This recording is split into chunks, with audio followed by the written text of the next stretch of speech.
네, 다음은 한국은행에 대한 부분인데요. 저는 뭐 이제 동결을 하다가 하반기에는 인하를 하지 않을까라고 생각을 해요.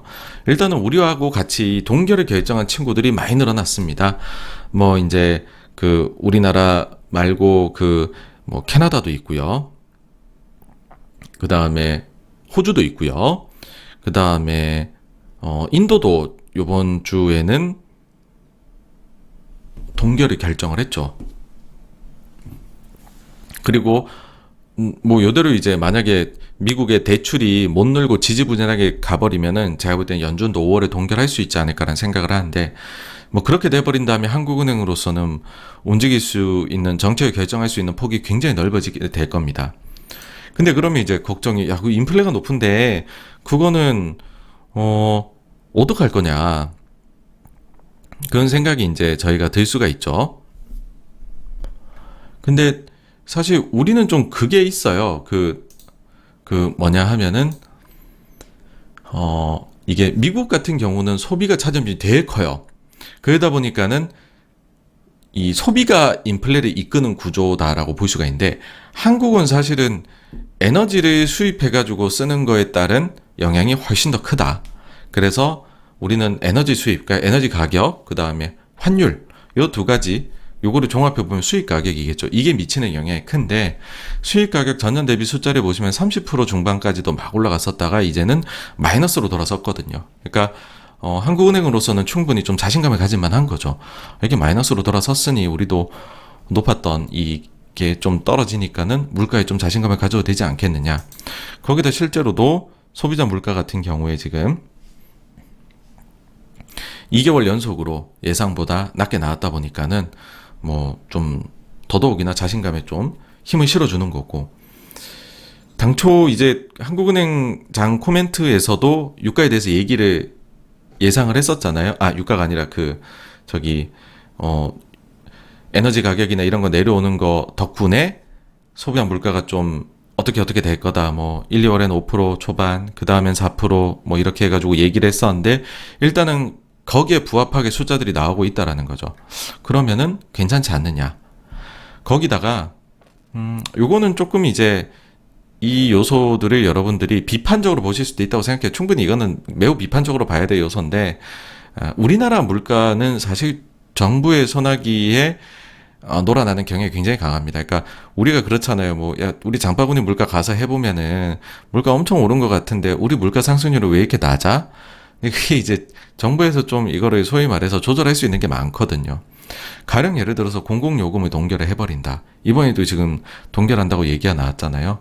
그래버리면 물가 쪽에 뭐 좋은 영향이 오는 거죠. 한국전력에 대해서 워낙에나 우리가 뭐 정부가 아직까지는 힘을 완전히 가지고 있으니까 그게 가능한 거죠. 다음으로 통신요금 같은 거. 이것도 뭐 물가 오른다고만 하면 때만 되면은 통신요금 옥죄기 뉴스가 막 나옵니다. 그죠? 근데 이게 일본에서 이미 보여줬던 건데, 일본이 물가 전체에서 통신이 차지하는 비중이 한 4%좀 넘거든요. 근데 이걸 35%나 내려버려요. 스가 때. 그래서 그것만 해도 1.5에서 1.6%포인트 정도 물가가 낮아지게 만드는 그런 영향이 있었습니다. 근데 뭐랄까요, 이제 베이스 효과가 사라져버리게 되는 작년 10월부터 해가지고서는 이제 물가가 높아지는 일이 발생을 했었죠. 그쵸? 그러다 보니까는, 당시에 이제 YCC가 전격적으로 폭이 이제 넓어지게 되는 그 계기가 됐었는데, 우리가 그런 점을 생각을 해봤었을 때에는, 한국에서도 충분히 좀 통신요금을 가지고서 물가 안정을 이끌어낼 수 있는 카드는 가지고 있다라는 겁니다. 그래서 뭐 일본만큼은 아니겠지만 우리는 오히려 통신요금 비중이 조금 더 높아요. 그러니까는 4% 후반대거든요. 그럼 만약에 좀 팔을 비틀어 버리면은, 그러면은 이게 물가 안정에 뭐 1%뭐 이렇게도 영향을 미칠 수 있다. 그러면은 우리가 연말엔 3%, 내년에는 3% 아래 물가를 보게 될지도 모르는 거죠. 그러다 보니까는 이 모든 것들이 사실 선거를 가지고서 정치인들은 얘기를 하는 거니까, 내년 4월에 있을 총선 때까지는 물가 안정에 아주 총력을 기울이지 않을까라고 생각을 해서 그 뒤에는 막 이렇게 눌렀던 수요가 막 아니면 그 부조리가 나올 수도 있어요. 근데 어쨌든 저 때까지는 우리나라 물가가 생각보다 낮아지지 않을까라고 저는 보고 있고요. 그렇게 된다라고 하면은 한국은행이 정책을 변화시킬 수 있는 그런 여지가 많이 생긴다라고 봅니다. 그럼 바로 드실 수 있는 생각이 한국전력이 과연 이거를 버틸 수가 있느냐 라는 부분이고요. 작년 10월달 레고랜드 사태의 요인이 한국전력이었다는 얘기도 많이 하잖아요. 그때 한전차가 많이 이제 발행이 돼서 그런 거니까. 근데 이제 요걸 어떻게 볼 거냐 하면 한전이 문제가 되게 많아요. 그죠? 엄청나게 많은 거는 사실이나 일단은 만약에 지금 보고 있는 것처럼 뭐 수입 물가나 이런 게 좀 내려가가지고 그 영향으로 물가가 하락을 잘 하게 된다라고 하면 정부 입장에서는 우리가 물가에 좀 여력이 생겼네. 그러면 전기 요금을 좀 올려도 되지 않을까? 우리 원래 동결만 해야 되는 줄 알았는데 올릴 수도 있겠네라고 하면 올리게 될 겁니다. 그렇게 되면 한전 입장에서는 살짝 숨이 트이겠죠. 그게 아니고 이제 단순히 이제 한전체 수급만을 보게 된다면 정부에서 되게 심혈을 기울이고 있는 요소는 세계 국채지수 편입인 것 같아요.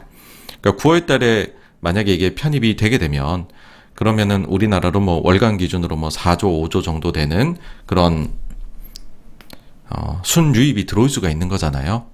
그러면은 우리가 그 요소를 고려를 해보게 되면 금액이 들어올 수 있다라는 거를 고려를 해보면 작년 10월에는 진짜로 너무나도 채권 시장의 혼란이 되게 컸었는데 근데 지금의 경우에는 만약에 이런 자금이 들어와서 국채를 사주게 되면 그러면은 한전채를 살 수 있는 여력은 좀 남아있지 않나 그렇게 볼 수도 있다라는 거죠.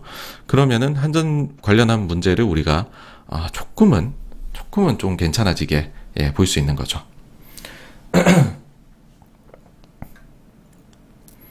그 다음에 세 번째는 금리 인하를 좀 하게 되면 그러면은 지금이야 이제 경기가 워낙에 안 좋아지고 있어서 그런 건데 경기가 좀 좋아지게 되면은 전체적으로 그 금리도 좀 내려가고 이렇게 됐었을 때 전체적인 채권 시장의 안정도 혹여나 나타나게 될 수 있지 않을까 그런 것도 정부는 기대하고 있는 게 아닌가 싶습니다. 그러니까 사실 이게 되게 외발 자전거를 타고 있는 거예요. 되게 상황 자체가 우리가 분명히 안 좋은 게 터진 거고 또 한국전력도 상황이 되게 안 좋은 건 사실이고 근데 정부가 꾸역꾸역 막아 나가고 있다.